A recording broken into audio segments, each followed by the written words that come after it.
Hey, I'm Ryan Fowler here on Tide 99.1, the 11th practice on the campus of the University of Alabama.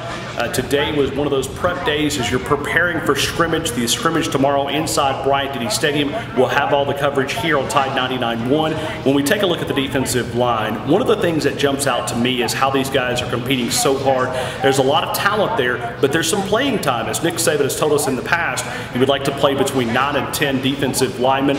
So it's not about that first rotation. It may not even be about that second rotation. It may be about that third rotation of who's going to earn playing time, who may get a red shirt, who may have to set out a year and have to watch some of the veteran guys. So a lot of competition going to the defensive line.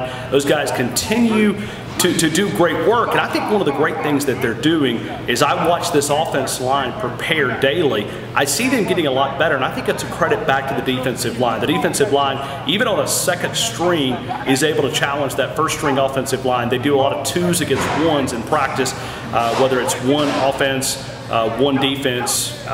two defense, one offense, and going back and forth. That defensive line has really helped prepare this offensive line for the task ahead with the nation's toughest schedule in college football. I know you're asking, why are we not talking quarterbacks? We will for a couple of minutes. Well, we were positioned today for our media viewing period. It was very difficult to see a lot of the quarterbacks from a camera angle. We were able to see some of those guys throwing.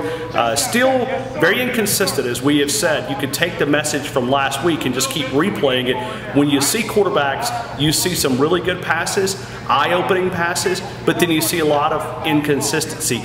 As Nick Saban has talked about, it needs to separate down to just a limited number of guys competing for the job. Right now, 5 quarterbacks, very difficult to separate themselves with not a lot of timing, and I think the reps, once they increase, you'll see the quarterback play improve. It's not been a good week for the quarterbacks in the first week. I'm sure coaches are pleased in some evaluation areas, but just when you see them in practice, the timing is definitely not with the wide receivers. Blake Barnett continues to catch my eye as someone who is not going away quietly. He's going to give a fight. He's right in the midst of this competition. Not saying he's going to start, but he'll certainly be a player in 2015. That's my prediction. As we invite you to subscribe, Tide 99.1, our YouTube channel here, Tide991.com, the home of Alabama sports, and catch the game weekdays 6 to 9. I'm Ryan Fowler here on Tide 99.1.